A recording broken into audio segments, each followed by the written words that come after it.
Welcome to the Figure Report, and on today's report, we'll be looking at the Star Wars Black Series Empire Strikes Back 40th Anniversary Bespin Luke Skywalker on vintage card. Whew, yeah, that's a mouthful.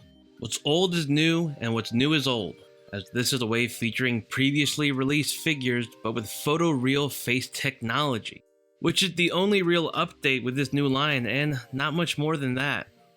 Yeah, it already sounds like I'm complaining in the beginning, much like Luke does in A New Hope. But I was going into Toshi Station to pick up some power converters. However, I do like the Black Series in total, and for the longest time, Star Wars toys.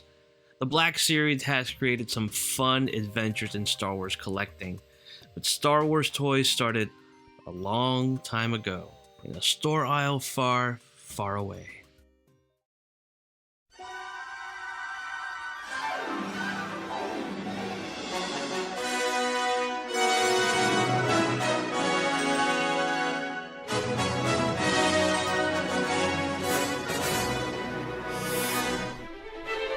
It's Kenner's new Star Wars action figures, each sold separately. As popular as Star Wars was in theaters, it was just as popular on the shelves. A small toy company called Kenner manufactured 3 3/4 inch figures, which featured characters like Darth Vader, Han Solo, and of course Luke Skywalker. Not only figures, but ships like the Millennium Falcon and others would be released in tandem as well. The Kenner toy line would earn over $100 million in 1978, and would continue through the original trilogy, but ceased production in 1985. The 90s saw a relaunch of the brand, with a re-release of the original trilogy and announcement of prequels debuting in 1999. Power of the Force, released in 1995 by Hasbro, but labeled Kenner on the packaging for nostalgia marketing. And they featured some rather beefy, hunky boys, particularly in Luke. Turns out, just hunks. Everything was big about these toys, putting the world of Star Wars in your hands. The 2000s would see releases from the prequel trilogy and new versions from the original, which helped extend the line throughout the decade.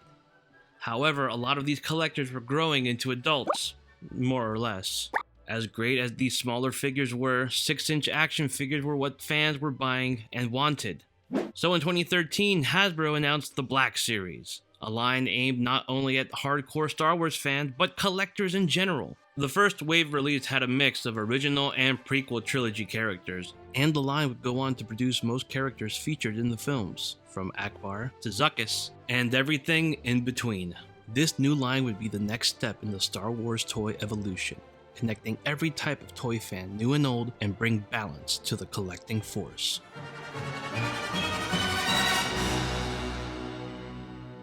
That brings us to this figure of Luke. And no pressure, only over 40 years of toy history behind him. He is based off Luke's Bespin appearance from The Empire Strikes Back. It was created by costume designer John Mallow, who was inspired by the flight suits worn by Allied fighter pilots in World War II. Luke in the Black Series has seen multiple versions released, a total of 14 single non-convention exclusive figures. This newish figure is lucky number 13, and I say newish because he is a repurposed version of his 2014 release. So most of this edition is the same, but let's go into further detail. This figure is in his muted khaki fatigues, with a slight dark wash applied from neck to toe. Pockets, seams, and boots are textured throughout, and his fatigue has a nice wrinkled appearance to it, front and back. His brown belt and holster is a separate piece, with silver detail applied on his buckle and rivets. Compared to his predecessor, this one is plain and lacking in paint. The 2014 Luke belt had a black wash applied, giving it a more real, leathery look.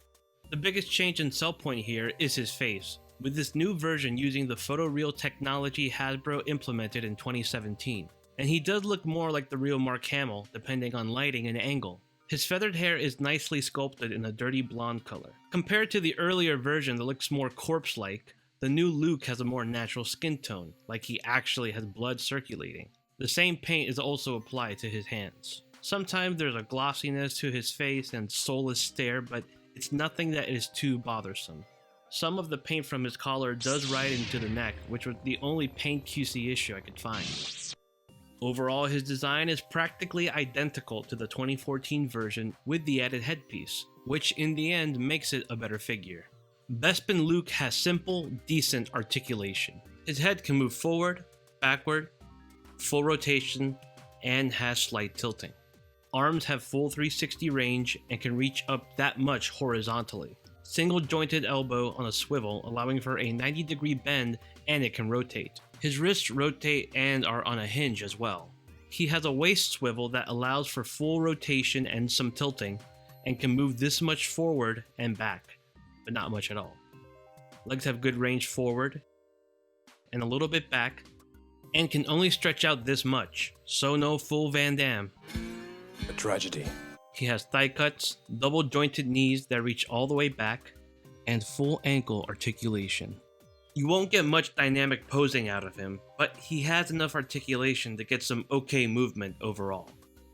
For accessories, included is his DL-44 blaster, all in black with a brown handle and silver barrel suppressor. The blaster fits right into his holster and can lock into place. It also fits well in his right hand, which has a trigger finger. His lightsaber hilt is silver, highlighted with details of black, gold, and red. The actual beam is in a light translucent blue color and has a small peg that attaches to the hilt. His hilt can also be attached to his belt via a rubber hook.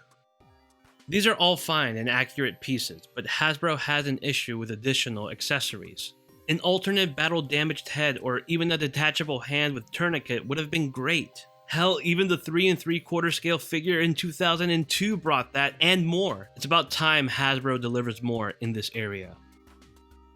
The figure comes in below 6 inches, and according to canon, Luke is 5'6", while Hamill is 5'9", so he more or less is in scale, the small little guy. Judge me by my size, do you? Here he is next to his old self with Jedi Master Luke and the first release of Han Solo from A New Hope.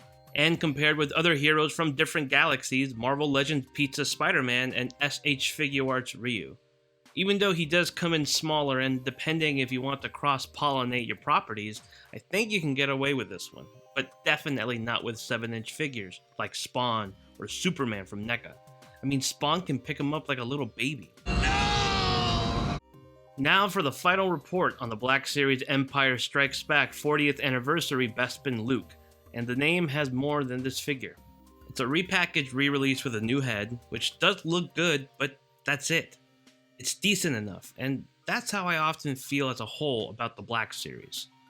Some figures like Count Dooku or anything with a bucket head look great, while others look like their face is melting.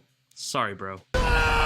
There's not a lot of consistency from figure to figure. This line has so much potential.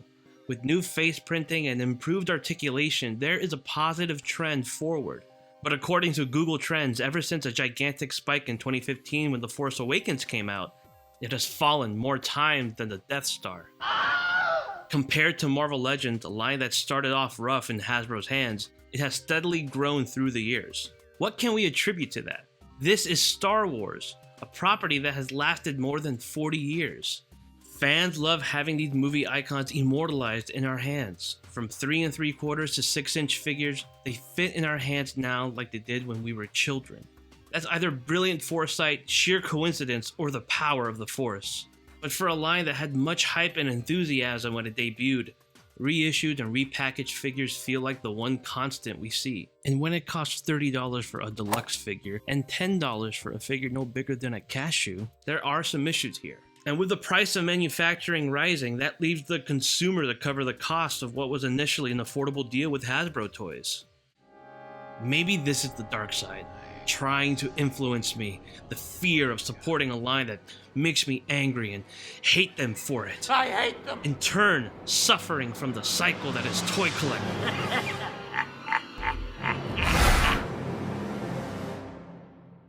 But no. Like the Force, I still have faith in the Black Series. And after all, what is Star Wars about if nothing but redemption? Thank you for tuning in to the Figure Report. Please like, share, subscribe, all that goodness. Comment below. Do you think Hasbro has done a good or bad job with the Black Series? Let me know what you think. And remember to always take care of yourselves and your toys.